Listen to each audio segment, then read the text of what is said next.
Good morning, everyone. Thank you so much for joining us. This session is Change It Up, switching departments, changing careers, changing career focus, taking risks from those who have done it. These people right here to my right, and we do have one remote panelist who will be joining us. You'll see her very shortly after we run through the introductions. So we have a very diverse panel who represents commercial publishers, university presses, startups, and service providers. Many move from one to another, some willingly, some not so willingly. Many here might want to know how they did this, and or maybe some people here just want to know how to move into a new position in your own organization. So I'm going to briefly introduce the panelists, and then they're going to give a more lengthy introduction of their own, and then we're going to have more of a discussion session, and we welcome anyone who has a question to ask it. So we have with us Elizabeth Dahmers from the University of Michigan Publishing. She moved from a university press to academic and trade, and then back to a university press. We have Heather Staines, who is currently with MIT. She moved from editorial to business development in the startups, and then now back to the nonprofit world. Christy Ward is with Sage Publishing. She moved from editorial to marketing, back to editorial. And joining us remotely is Mary Rose Amucci. She is at Temple University Press, and she moved from a service provider to being the director of the University Press at Temple. So, oh, that's right. I should introduce myself. My name is Mike Mozina, and I currently am a production editor at Brill Academic Publishers, the U.S. office in Boston. And I moved from a society publisher to a commercial press. So we're going to start with the panelists and have them. Here's everyone. Elizabeth, would you like to Hi. and I just think tell I me could when you want do to? it from here. Is that all right? Do you want me to? No, you know what? From the audience, I think it's really kind of odd when there's like one disembodied head that's like a row lower than everybody else. So sorry. I'll stay here. So I'm Elizabeth Demers, as you know, and I have had an interesting career in publishing. Many of the people on this panel have uh, done various larger moves than I have, and I keep doing the same job at different places. But my current job is at University of Michigan Press, where I'm the political science acquisitions editors, and I've been in books my entire career, except for when I started when I was in journals briefly, which was a lot of fun. Michigan, I'm going to start with what I do now. Because it's an interesting road to get here. University of Michigan Press is part of Michigan Publishing, which is part of the library system. And Michigan Publishing does a lot of really cool things. As you can see, we have the press. We also have Fulcrum, which is really an exciting new platform. We do English language teaching materials. We have Maze Books, which is an in-house publishing program. Open Humanities Press, scholarly monograph series, journals, and the Deep Blue Repository, which is a data repository for people who are University of Michigan affiliates. And I really love this job. I've only been here for about 18 months now, and one of the reasons I wanted to come here was because of the focus on libraries and the opportunity to do new and exciting things with acquisitions and technology for the library market, as well as the classic monograph market. But it was a long and strange road to get here. I have a PhD in American history from Michigan State University, so everybody thinks it's funny that I work for U of M. It is funny. And I get a graduate assistantship in journals, working half of the year doing all the peer review for the journal, and the other half of the year working for the press in the journals department coding manuscripts, which was great. It was a really great introduction to publishing and how it works. And from there, I became the history acquisitions editor at University of Nebraska Press, focusing on monographs. And from there, I went to Prager Greenwood, where I got to work with these fabulous people.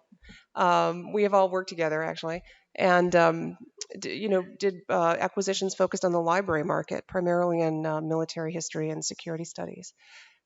And then went to trade books for a small family-owned company, and that was a very weird thing going from a large multinational to a small family-owned company. But I did trade books for a long time until the company was acquired, and had the fabulous experience of being laid off, which I don't recommend to anybody, but is interesting to go through. So if you've gone through it, you're not alone. We've all been, many of us have been there. Went to Quarto Publishing, which is a completely different publishing model. It's not trade, it's commercial. And the best way to explain it is if your clients or your sales target audience is Home Depot or Urban Outfitters or Lowe's, then it's not trade publishing, even though you're looking at books that would have a general interest. And the workflows are very different in that kind of publishing. So, for example, if you have um, a purchase order from Home Depot, you have to have that book to them when they need it. And so there's no people turning stuff in late, there's no room for error. Everything has to kind of work in a very specific kind of way. So that was a really an interesting job. And then from there, I went to Johns Hopkins, which was a large university press, and I loved that job.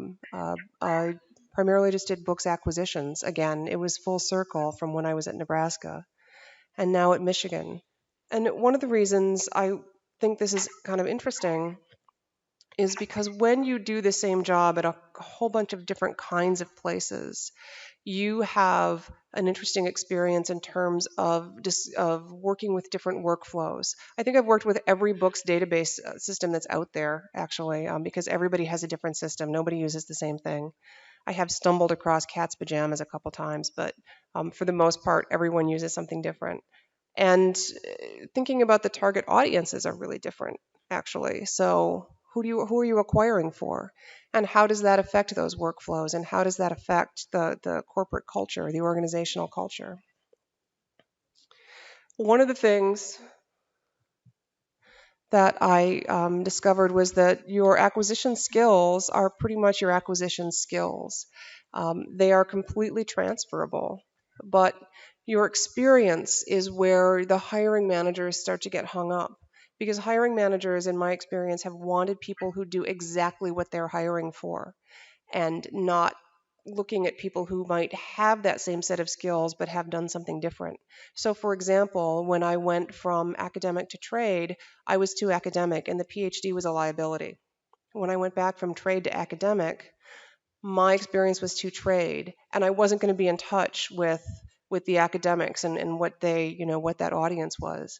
And so it's the hardest part about making the shift is not being able to turn on a dime with the culture of different organizations, not being able to it's not mastering different workflows, it's not thinking about how to market to these different audiences. It's actually convincing the people that you're going to work for that you have what it takes to do this great job. And I think the secret to this is, as great as your experience is, what these hiring managers are primarily looking for is the Rolodex that you carry with you. And so it's who you know. So when you come to a new position, if you can demonstrate that you do have, for example, going into trade books, I had an extensive network of agents that I had worked with, even in terms of doing monographs and academic books. So I was able to pull that out and say, I have this huge network, I can do this. And then going back to academic books to kind of do the same thing, but with scholars. And so I think that really is the difference maker. And so this is my last slide, which is yay, exciting. But again, I think what I want to just leave my remarks with is, reinventing yourself is really not that difficult as far as figuring it out for yourself. Just if there's something you want to do, if there's a position you want, you need to push the edges of your current job to try to put those connections together and build those skills so that you can demonstrate that you have that experience. And it's been really a ride for me. So congratulations to you guys and good luck.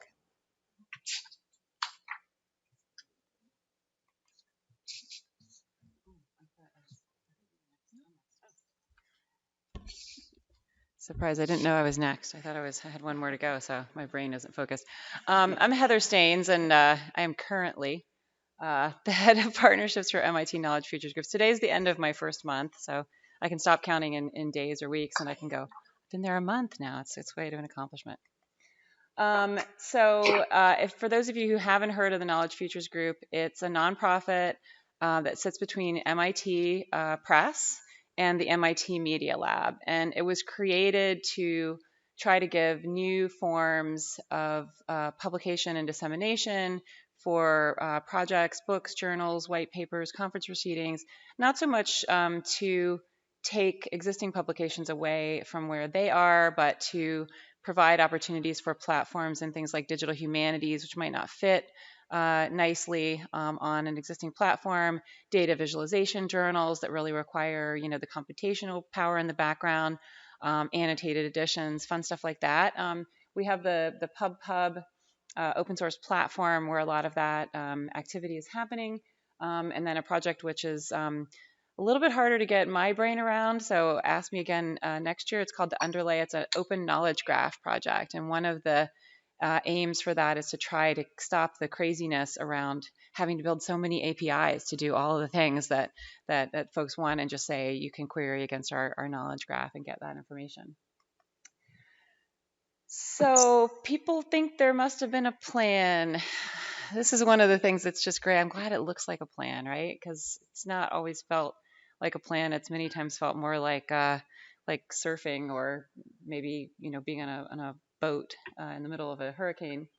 Like Elizabeth, I am a historian, and once a historian, you're never not a historian. There's no ceremony that you go through. It's like you are no longer a historian. So you still sort of see the world through a historian's eyes. And so when I started a new organization, I always want to know, well, how did we get here from there? And who are all of the peoples and the paths that it's taken? So I do a lot of interviewing of people when I start.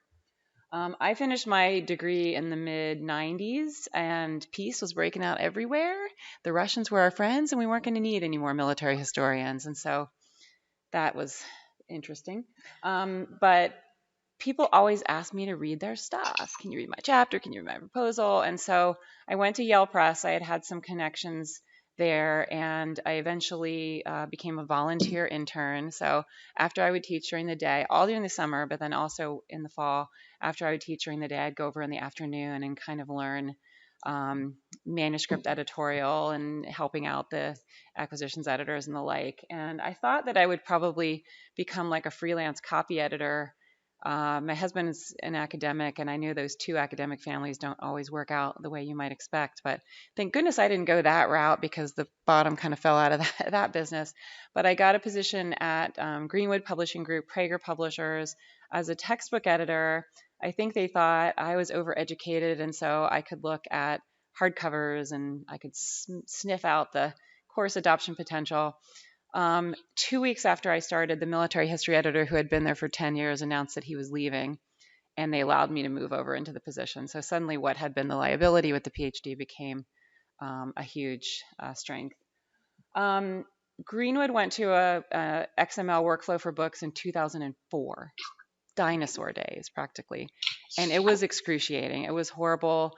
The vendor we worked with overpromised. The whole production department was fired, and then they had to go to half of them and beg them to come back. So a lot of the books were delayed. But even with that disaster, as a researcher myself, I could see the potential of being able to search books electronically. And I fell in love with what we called electronic publishing. But in order to do that full time, I needed to move into the dark world of science publishing. So I was a product manager at Springer for Springer Link for a while. And I usually say the most important thing I learned is that I did not want to be a product manager. But it was a really valuable learning experience to be able to figure out all of the aspects of the platform, the access, the MARC records, the metadata, the ANI, the discovery, everything that you needed to have to make a platform work. So from that standpoint, it was a super education. I also worked on digital preservation as part of a department called e-operations, and to this day, I'm a huge proponent for digital preservation. Um, my first role in getting involved in startups was with a commercial startup out of Stanford. And the startup world can be like dazzling, and people sell you, tales of like you're going to be able to put your kids through college and you're going to be able to get a house. And most startups are not really like that in the real world. So if you want to talk more about startups in the question phase, we can talk about realistic notions of startups. Sipix was acquired by ProQuest, so I did work at ProQuest for about 18 months. The most amazing part about working at ProQuest was they acquired Ex Libris while I was there. And Ex Libris was involved in a lot of really cutting edge projects. And being able to work with the colleagues from Ex Libris, I think, was one of the best parts about my stay. And then I became the director of partnerships for Hypothesis. That was my first nonprofit, my first open source, which I either say are two things in the positive column or two things in the negative column, depending upon where you sit. And if you'd told me I was going to be working in a company that did digital annotation, I would have said, you must be insane. I am like a paper notebook girl, and I don't process things the same way when I read them online. But ask me later about digital annotation because I can talk about that all day. But it was a really interesting experience of what it's like to be, at a nonprofit. So other things you should know about me. I have been reorged out of positions twice, once spectacularly on Election Day 2016 when ProQuest flew me to Ann Arbor, Michigan to tell me that day that my job was over. And then I had to make my way back to Connecticut and watch the election happen. So it was, I said there was only one person in America who was having a worse day than I had that day. But as many of you probably know, this happens in this industry. But I am the one that people call or email now, when they've lost their job. So I have great pep talks that I give, and I love to talk to people and talk about the whole. If you've come up in just the publishing side, you may think like your opportunities are really limited because like the place where I live, there's only 4 publishers, and I used to work at that one, so I can't go back there. One just let me go. This other one's not hiring, and I hate that other one. So you're like, it becomes this spiral of doom. And I talk to people about vendors that are selling to publishers and selling to libraries that really want that experience that you had as a publisher. And so I really do love to talk to people. I need to work largely remotely because my husband teaches in the city in New York. And so there are a lot of opportunities out there for you if you're not geographically mobile. As you may have seen around this week, I'm an over volunteerer. I love to put together programs, not just for SSP, but for many other events, mainly because I just love to get to new people and new things that they're doing, with the strong caveat that I think parents at children's sporting events are just the worst. So I think that's my slide. So now I'll turn over to Christy. Hi, everyone. I'm Christy Ward. I am the editorial director at Sage Publishing. And for those of you who aren't familiar with Sage Publishing, we have a range of publishing programs from journals to textbooks to library. And I work in the library division. So we develop products and resources for academic libraries. My current focus is on business and management and building out a program there. We have a large collection of business cases, but we're really working on a big suite of products to bring to market. And it's interesting, I've been at Sage for 8 years, and I came to Sage as in marketing, really background in marketing. And after 7 years, I've been in my current position only 10 months. So it's a good time, I think, for many of us to be asking a lot of questions about what is that transition like? How do you make a transition? What are some of the gaps you need to think about filling? So I'm really happy to be here and talking with you about that because I know what it's like to be putting together a resume and really be thinking about how you're positioning your skills, what skills are transferable. So there's a lot, I think, to dig into. A little bit on my career path. found my way to publishing really as an intern. I work remotely. I'm based in Denver, Colorado. Sage is based in Thousand Oaks and DC, and we also have an office in London. And Sage has been really flexible about, I think, growing people regardless of where they live. So I went to CU Boulder. I really wanted to get, as an English major, some experience in publishing. So I went to a journal. I worked for the Journal of Clinical Orthodontics as an intern. I went to a magazine and had an internship there. And then in my later towards graduation, I really found my way to ABC Clio, who had a Denver office and an editorial office there. So I came as an intern doing a bit of everything from production to media acquisition, and eventually worked into as an acquisitions editor. And the areas, I think you have to be a bit of jack of all trades until you really find your way. So I worked on everything from current events to cultural studies, some pop culture at the time. I like Heather was lured to the startup world, and after 5 or 6 years at ABC Clio, I went to a startup called Sam Magazine, and it was sales, advertising, and marketing magazine. And from there, really built an editorial team and a magazine that was a B2B, really focused on sales and marketing management. There, while it was a wonderful experience of the startup world, I found myself missing academic publishing. I think we're all drawn to just the intellectual curiosity, the collaboration, the really working with, I think, a lot of intellectual ideas. And so I was drawn back and got to meet my lovely panelists here when I was at Greenwood Publishing.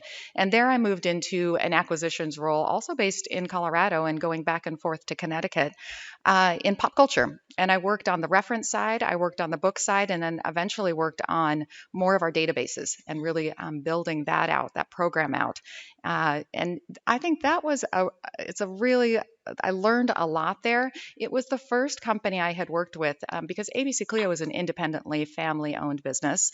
And moving to Greenwood was a company that was going through a lot of ownership changes. It was the first time where there was a lot of disruption. And some of the signings we were needing to do were to look good on paper. So we were needing to not only sign for the company, but be able to position ourselves to be sold.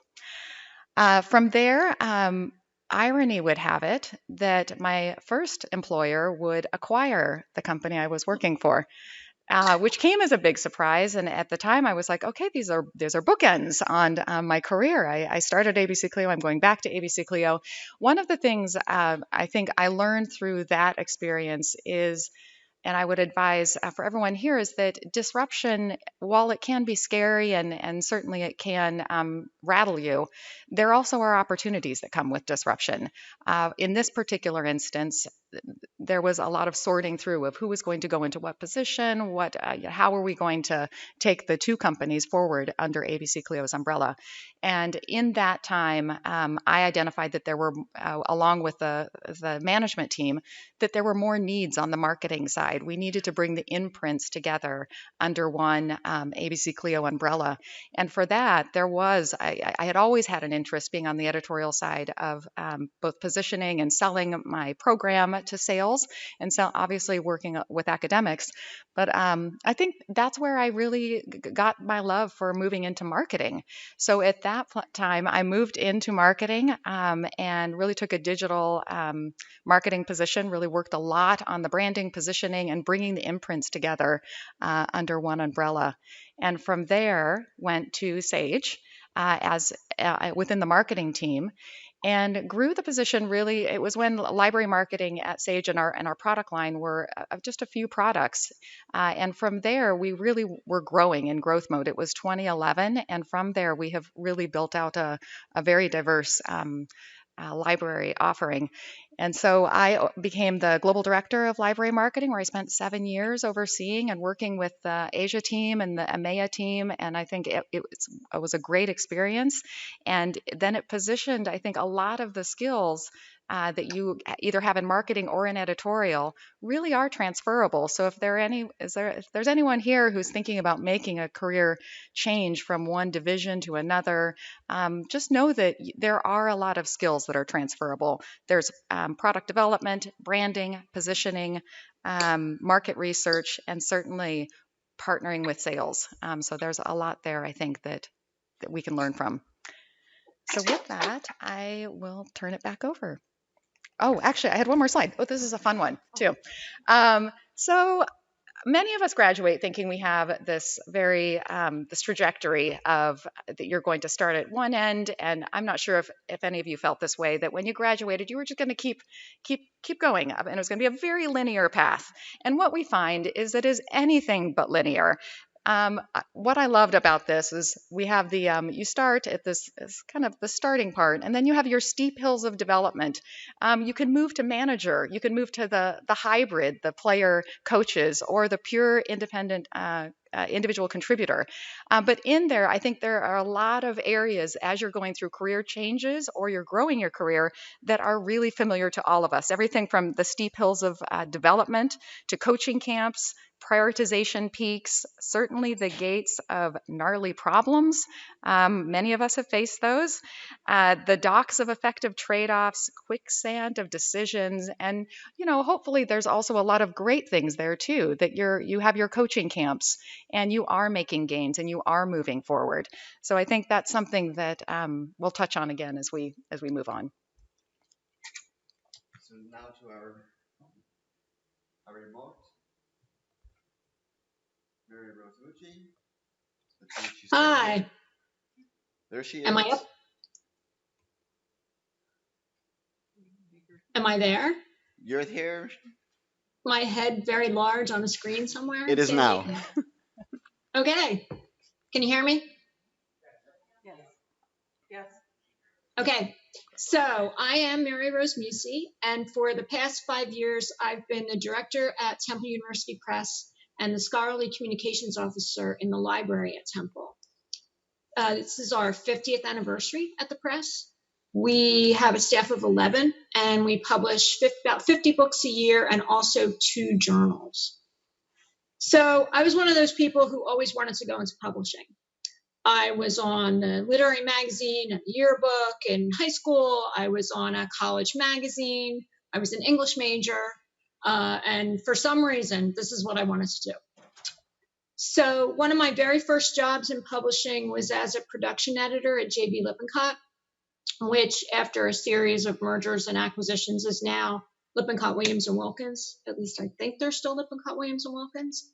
I was at Lippincott for 7 years, and I left to become managing editor at the Society for Industrial and Applied Mathematics, SIAM. I then moved to Johns Hopkins University Press, where I became the director of Project Muse, went from there to JSTOR to launch the current scholarship program, and finally I came to Temple. That sounds like a simple path, but there's a lot behind it. There are lots of aspects of those positions that made the connections possible. So I'm going to talk about those a little bit now. So when I was at Lippincott, I worked first in journals production, where I handled the copy editing, the flow of proof. I interacted with authors and editorial boards, typesetters, printers. And then after a few years in journals, I moved over to book production, where I did the same thing for medical nursing and allied health books. And I also worked with the acquisitions editors and the developmental editors on, questions, helping them get manuscripts together, things like that. I was there for 7 years. My first position at SIAM when I moved actually uptown in Philly was as a managing editor. And in that job, I was responsible for a group of SIAM's journals and oversaw peer review, editorial, production for those journals. And I also had my first opportunity to manage staff when I was at SIAM. I then was promoted to the new position after a number of years as publisher. And at SIAM, as publisher, I oversaw everything. The full journals program, the full books program included book acquisitions, and development, and I supervised the whole publication staff. And I also developed new products. But here's where something very serendipitous happened. This was a great time to be in journals publishing. I was able to get really heavily involved at the outset of what was being called electronic publishing, as Heather said. Journals were just starting to go online, and I was able to make that happen for SCIAM. We went up in beta in October of 1996, which was relatively close to when the physics journals started to go up. So we were real early. And then we went live in January of 1997. And I learned a lot about libraries, about license agreements, about usage statistics, and consortia. And really, that was just a fantastic time to be in publishing. So slide 4 of my slides. Everything I learned in 13 years at SCIAM set me up for my move to be director of Project Muse. I had the whole staff at Muse reported to me: production, marketing, sales, content development, publisher relations, library relations, and the tech team. I managed electronic publishing at SCIAM, but when I got to Muse, I had the opportunity to actually see what was under the hood there, and to see what the developers did, and to work with them to create features. We redid the platform when I was at Muse. There are several iterations beyond that now. We redid our website when I was at Muse, and I got to really see what was involved in making that kind of stuff happen. Then JSTOR hired me to launch the current scholarship program, which was the first time that current issues of journals were going to be hosted on their platform. So I guess in some ways this was a startup. It was certainly a startup product inside a really well-established organization. Everything I learned at Muse fed into this. And I signed all the publishers and journals in the time I was there. I was there for 5 years. And I advised on platform development. I had input into sales, marketing, and library customer and user management fulfillment. Now, a big part of my job at both Muse and JSTOR was helping publishers find solutions to some of the challenges they were facing in getting their content disseminated, discovered, put online in effective ways. So I loved this aspect of my job. I loved working with publishers, but it became clear to me that I actually wanted to be a publisher again. And then the opportunity at Temple came up, and I was just thrilled to have the opportunity to become a publisher again. So my job at Temple is actually kind of unique in that I have a dual appointment. I run the press, but I also have a position in the library working on scholarly communications and library publishing. And the programs in the library are getting increasingly more established and gaining traction within the university. We're hosting library journals on Open Journal System. We just launched a joint libraries press imprint called North Broad Press. It's going to be dedicated to publishing open textbooks from the Temple community. We did a call for proposals in April. We got 19 applications for 4 slots. So there's a lot of interest in that. Through all this, I think I had a couple of key things that helped me make these transitions and be successful. The first is, well, in no particular order, I guess, is while I was at SCIAM, I had a mentor. My first boss there was terrific. She involved me in things. She explained things to me. She gave me a lot of flexibility to take things forward. When I became publisher, I was able to build on what I had learned from her as a manager and as a coach, and continue to make strides in changing things at SCIAM in the publications program. I think timing actually was in my favor. I mentioned the electronic publishing, getting the journals online at the right time. While I was at Lippincott, they were just switching over to copy editing electronically. there was a system in typesetting called the Penta system, and they were just moving away from that, looking into SGML. So that was a great time while I was there.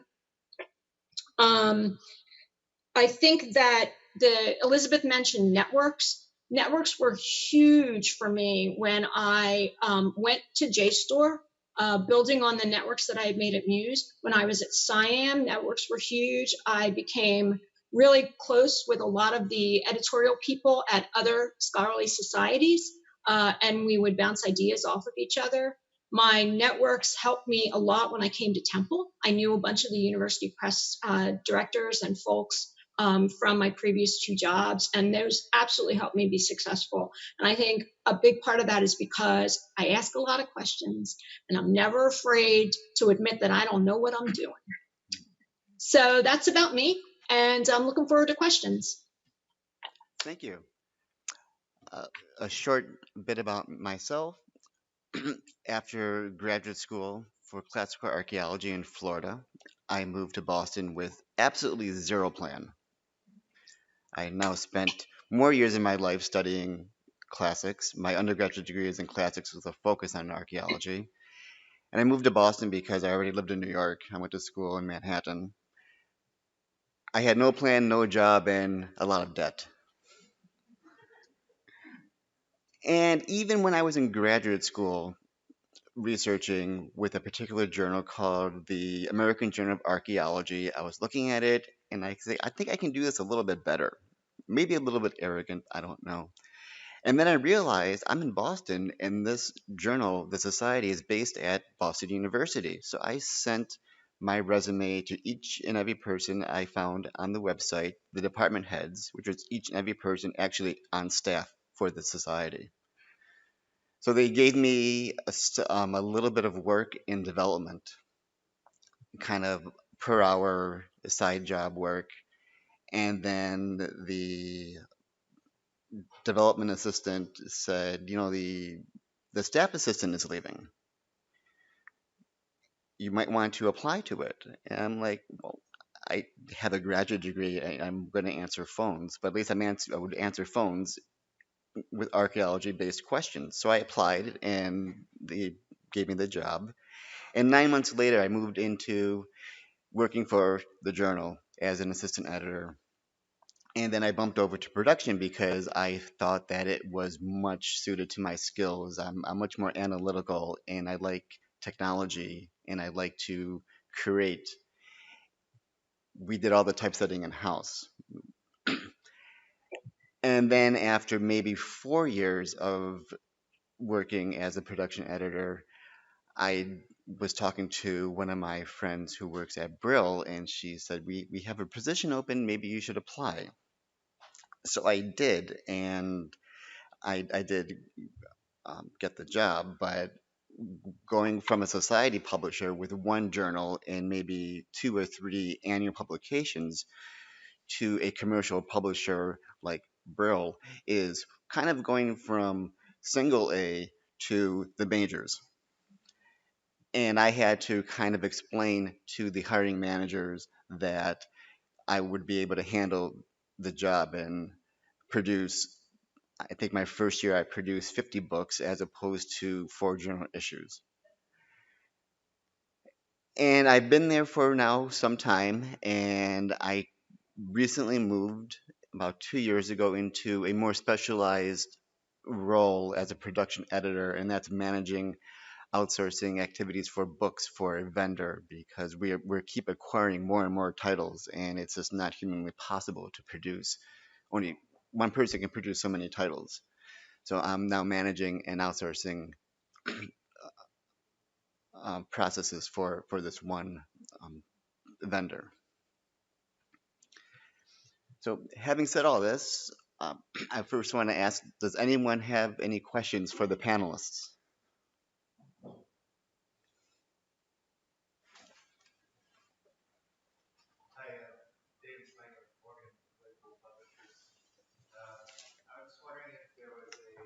Can you hang on one second, David? We're getting a mic for you. So their recordings are going to be synced up with presentations and distributed later, so it's better to have the mic.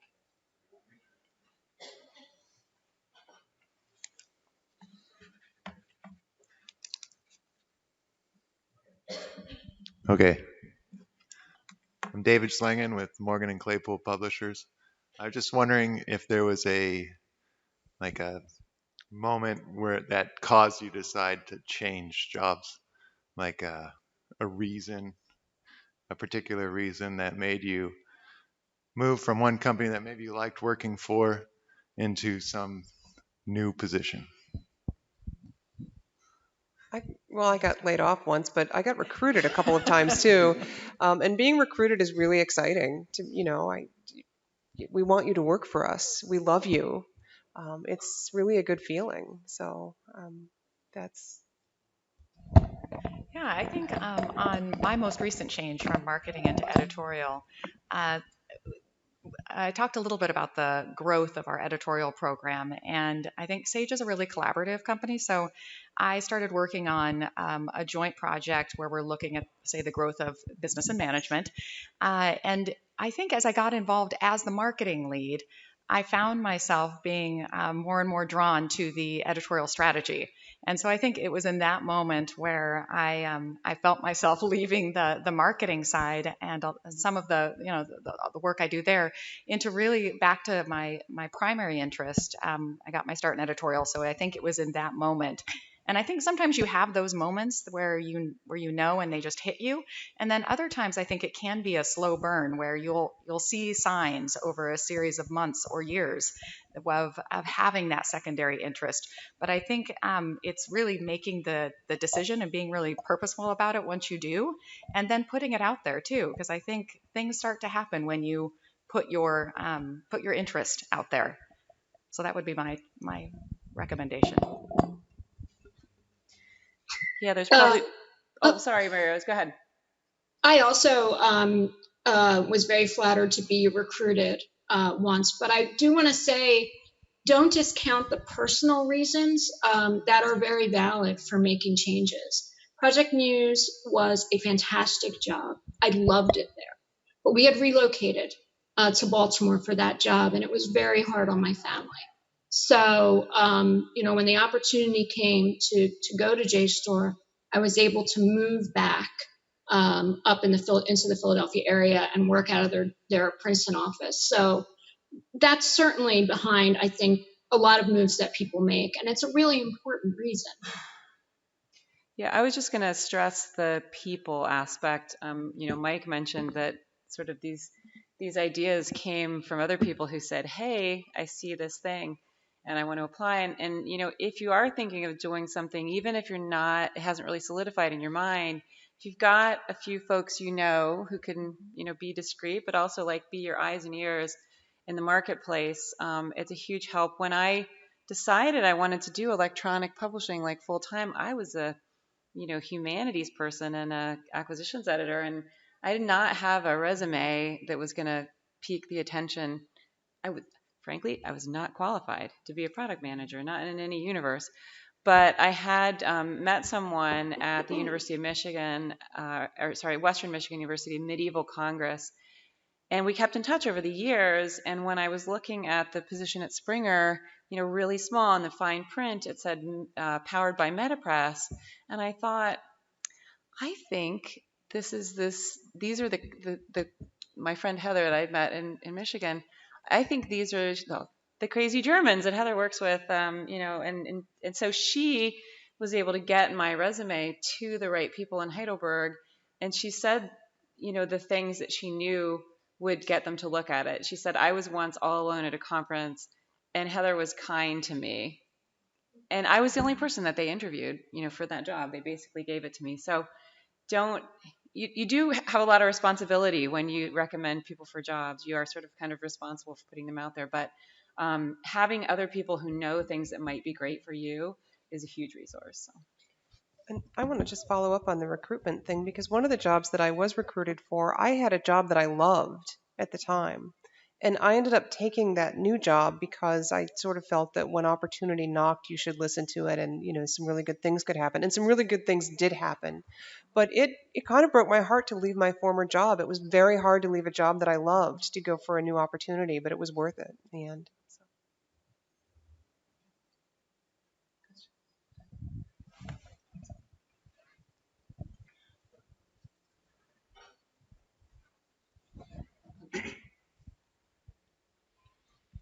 And then I think we have another question in the back too after. Um, I had just a quick follow-up question. So as you're making changes based on kind of your passion, how much of those changes have been lateral moves or actual progressions, or have you ever had to step back and say, you know what, I'll take maybe a lower position, but it's worth the transition? So I'm just curious if any of you had that experience.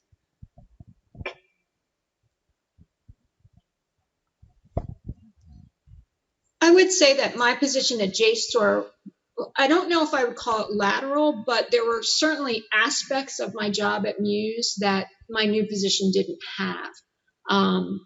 So I did give up some parts of my job at Muse when I made that change. You know, I didn't have a group. Certainly, when I started, I didn't have any staff to manage, which I liked very much. I no longer supervised technology or sales or content development, and those were important aspects of my job at Muse that I liked a lot, and I thought I was pretty good at. So there were definitely things that I gave up and I missed. The job itself was probably lateral. It's hard to say because it was so different moving into that sort of product development startup role.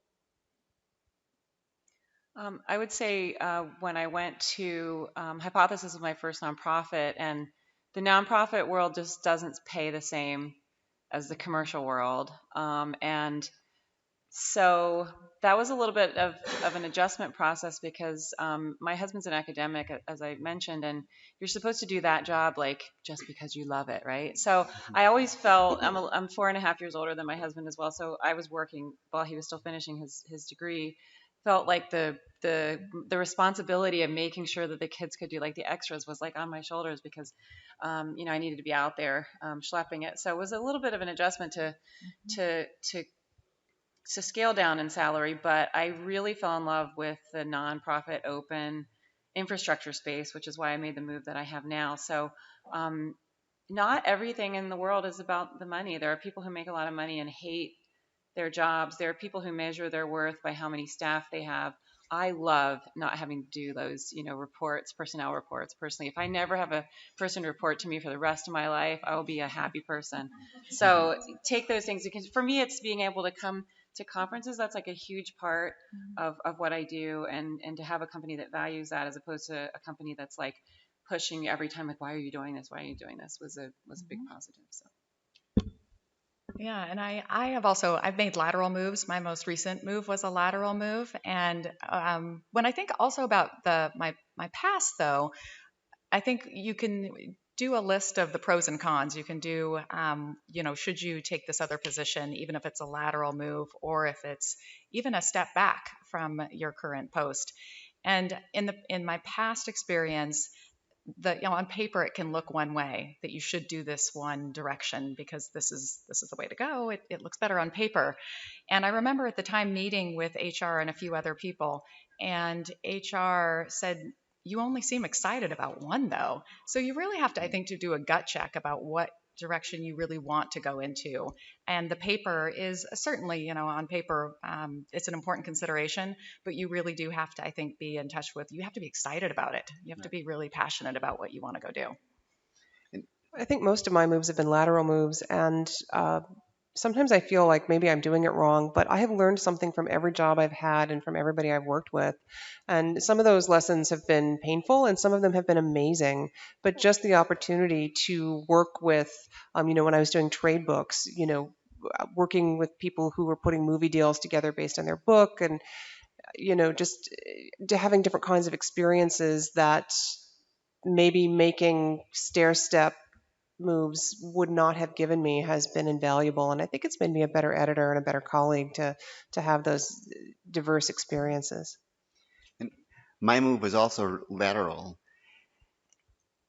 And it was also a little bit odd that I was very familiar with the products that the companies produce because I was in graduate school and I needed to research with the books that were produced or the journal that was produced.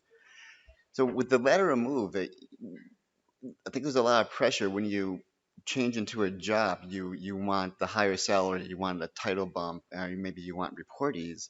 but it's also important to keep in mind what's going to make you happy. So I was thrilled to work for Brill because in the humanities they have really, really good content and they're known for it. And although my title didn't change technically, the responsibilities changed. Had so much more responsibility than I did at the AIA. And that is really useful, and it goes beyond the title change because you can put that on your CV, all those responsibilities. And if you put yourself out there, the potential hiring manager will see this and hopefully look beyond the title and see what you actually do currently. I've also taken pay cuts twice. Just to follow up on that, again, it's sometimes it what you get to do and the things you'll get to learn far outweigh a reasonable pay cut. Was there a question back here? Yes. So, Elizabeth, you had mentioned challenges of hiring managers considering you too academic or too trade or not enough, depending on the position. Do any of you have recommendations for moving past that, for, really demonstrating that the skills that are on your resume matter more than the title or the type of business you were in to, try and move into a space that maybe you haven't been in before? So the way I did it was just demonstrating that I did have those networks. And so being able to, in my, cover letter, not just say I have an extensive network of agents, but these are the agents that I've worked with and that kind of thing. And just, really kind of putting it out there that I did know people and I could do it. And sometimes you just get lucky, to be honest. So. One of the suggestions I've given to people is if you know you want to go for something in another department, there might be some sort of a task force or working group within your company that you can volunteer for, or if you have you talk to your manager about wanting to change up your skill set, you might be able to get involved in some projects. I knew even back when I was an acquisitions editor and editorial director that I wanted to do business development, but Greenwood didn't have like a ton of opportunities for that. But the imprint that I worked on, we had an opportunity to do some partnerships with other organizations that produced content about military issues and different political advances. And I was able to get support from the sales department in assisting me to be able to kind of do this thing that was a little bit outside of my comfort zone. So within your existing role, you may be able to start to kind of build up a resume for that. The mentoring thing that Mary Rose mentioned is huge. And if you don't have a mentor within your company, I've really never had a mentor within a company. Having that person make suggestions, like if you wanted to do professional development, you could volunteer for the SSP Professional Development Committee. Or if you're an editorial person, but you want to get involved in a little bit of sales, you could work in getting people working at the exhibit. So there are ways to do it internally and externally that you can sort of say, this is how much I'm interested in this, that I was willing to kind of go and do this extra thing. So. And I would say, okay. Yep, sometimes, I mean, I wake up some days and I can't believe I have a job that is in a library. I came from publishing, from companies that sold expensive things to libraries. Why would they, let me in? But part of what I think made that happen, made them receptive to me, was because I had seen it from the other side, so I could talk about the challenges that I knew libraries were facing. And I just did a lot of research, a lot. I read white papers, I read blog posts, I read journal articles, and learned as much as I could before I started doing this stuff, so that I was at least coming in with some knowledge, or points that I could raise that then could be pushed back against. Yeah, it still amazes me sometimes. Yeah, and I might just add that it's easy to fall into a career identity trap of really seeing yourself in one role, that there isn't a value in an outsider perspective. And oftentimes I think there are divisions and companies who are looking for an outsider perspective. They have the skill set already, perhaps in the department or new company that you want to go to meet their existing need. But you could be offering a need or meeting a need that they don't have in their existing team. So I think there is a lot of strength to being an outsider because you offer a whole different perspective. So I would just encourage you with that. If I could just add one thing, the way that we fall into publishing could just be one department because like that was the job was open when you started, and company by company, you may or may not be exposed to what happens in other departments. So I always would encourage my junior staff to get, to go to like Brown Bags or even host Brown Bags, find out what happens. I had an editorial assistant who had previously been an intern, and he came to me one day, absolutely like, down in the dumps. And he said, I've got some news. And I was just like, oh my God, what's wrong? He's like, I've decided to take a job in the sales department. And he thought I was going to yell at him. He thought I was going to be mad, that I was going, oh, I failed. I haven't inspired the love for editorial. And I was so excited because I'm like, you have found your purpose. And you know what? Encourage your staff. And he has a huge job now. I mean, he's got a great job. Yeah, he was running the book expo in New York for a while. I'm not sure if he's still in it, but yeah. So encourage your junior staff within the company. Some companies really do not want. They look at that as poaching and like, don't you dare, take my editorial assistant away. At Springer, it was even frowned upon for you to move from one subject to another to get a promotion. It was just so people had to leave, and to just try to learn as much as possible and expose your staff. They can only get to be better people and better colleagues if they know more. So. Well, that's that brings something up though, which is there's not always a lot of room for advancement in your particular area. When I was working at Hopkins, I don't think we ever promoted any of our editorial assistants and acquisitions to acquisition editor, but they would stay and go into different parts of Hopkins, either to journals or into marketing or different things, and do very well in those other areas. But there wasn't room for advancement necessarily in our department. And so that can happen sometimes where you're doing something amazing, but there's nowhere for you to go within that field and that company. So it's either change fields or change companies. And that can be a tough choice, but a good one.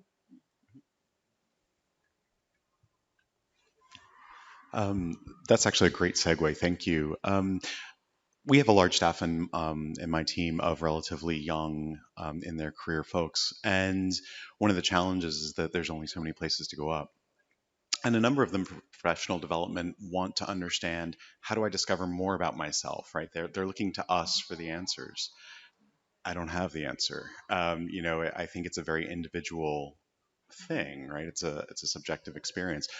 But I don't want to give them that answer. I want to be able to say to them, here are some things that you can do to explore, to figure out, what you want to be. And it's absolutely okay if it's not related to, what our core business is or our core management, because we're also a nonprofit, which means, we do try to give exposure to all sorts of opportunities, even though we may not be able to provide jobs. So do you have any advice for sort of those early career people who don't really know what it is they want to do? They're not necessarily unhappy, but they're not necessarily sure they're happy either. I'm going to sound again like a commercial for SSP, but let me assure those of you who know me know I do work with a lot of industry organizations, but I do a lot of mentoring.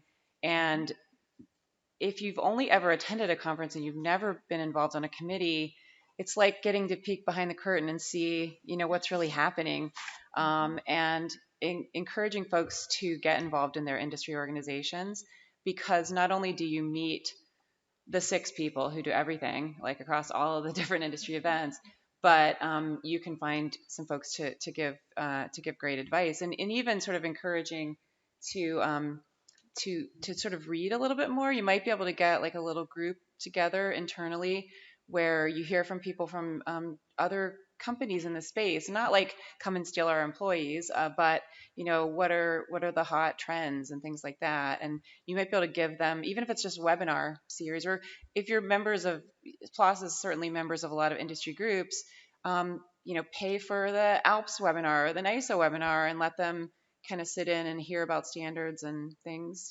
We can talk later about it. So we got 2 minutes. Okay.